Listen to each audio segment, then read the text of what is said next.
The main roads you will be using in your exam. A roads. These are the orange major roads and one of the roads you'll be using the most to get the best direct route for that question. B roads. These are yellow minor roads, which you will also be using a lot during your assessment. They are a bit smaller than A roads and they are bright yellow, whereas A roads are more of an orangey colour. Tunnels. Tunnels look fairly similar to the A roads. The only difference is that they have gaps going through the middle of the road. We will go into more detail with regards to tunnels later on and how you should use them in your exam. Small white roads. These are a lot smaller than the other roads and will be loads of them throughout the A to Z book. You will not be using these as much as the A and B roads to get the best direct route, but you will come across them quite often, and sometimes your starting point and end destination may be on a white road. One-way streets. These have a red arrow pointing in the direction of travel that you need to head in.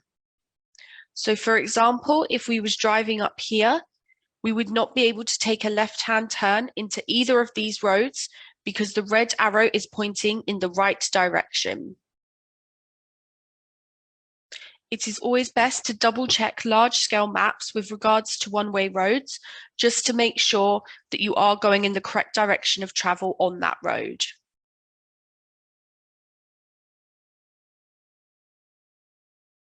Roads to avoid. Restricted access. These roads are purple. You cannot use these roads at all during the test.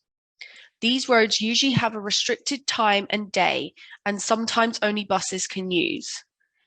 Even if the road does not have a time or day displayed on it, please be careful and avoid that road.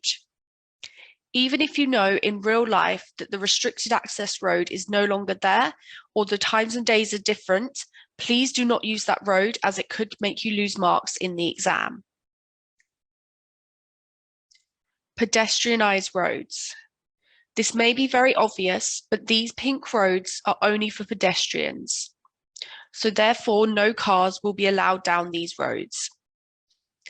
Again, there are quite a few in the A to Z book small scale map pages, so it's always best to double check large scale and make sure you are travelling down the correct road.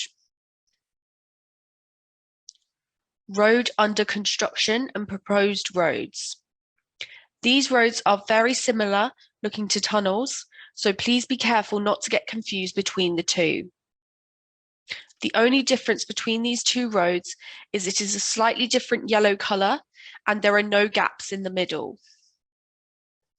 Even if you know that these roads have been fixed or built in real life, please stick to what the A to Z book is saying, as it was correct at the time of making the A to Z book. You may rarely come across these, but if you do, it's best to avoid them in total.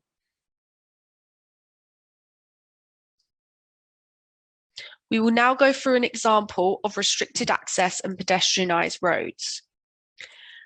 As you can see on page 90 at the top here, you can see Oxford Street.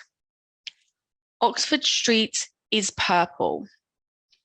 It has restricted access written on it, and it has 7 AM, 7 PM, and Monday to Saturday. So what this means is you can travel along this road at these times and day, but because it is a restricted access road and this is not real life, it is best to avoid it altogether. As you can see, on some parts of the road, there is a purple section and an orange section. As long as you don't touch the purple when drawing your route and you go along the orange section of the road, that should be fine. You will also see throughout the road, there are gaps with different coloured roads. So what this means is you can cross over this road. So if you was coming along this minor road here and heading all the way up, you would be able to go across the Oxford Street Road and continue going on your journey, as this part of the road is not purple. It's the same for this section of road here. If you was traveling down in this direction, you could still cross over the road. The same goes for here, here, here, and here. So all of these white roads, again, you can cross over them. Most of the purple and pink roads do not have a date or time written on them, and sometimes will not even have restricted access written on it. Sometimes this road can be so small that it's very difficult to see what you are looking at. As you can see here on page 91, there are tons of restricted access and pedestrianised roads. We have highlighted these in the red boxes. As you can see, some parts of the road are very small, and it's not very clear to see what colour it is. So it's always best to use the large scale maps to see the page a lot clearer and where you need to go.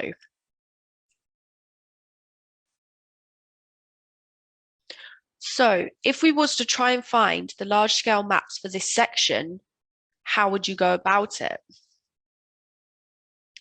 So as you can see, the large scale page numbers 225 and 219 nearby. I know we said earlier that the red line on this page is not always accurate in finding the large scale. But if we was to use bank as our source of interest, we can see that because it is so close to the page number 225, it is most likely going to be covered on that page. If you're still unsure and want to double check whether it is going to be on page 225, again, you can always go to the index. So you'll have to go to the transport index, find bank, underground and DLR, and then you will see it says 3F and page number 225 for the large scale maps. So you know that is confirmation that Bank Underground Station will be on page 225 in the large scale maps. When we go to the large scale map, page number 225, you will see Bank under the grid reference 3F. So when you go across to 3, you will see Bank here under the grid reference F. So 3F. You can now see that many restricted access and pedestrianised roads, making it clearer to see. So you've got some pink ones here, a couple of purple ones round here, over here. And as you can see, now that it's zoomed in, it's made things a lot clearer. So even the tiniest of roads seem so much clearer than they did on page 91.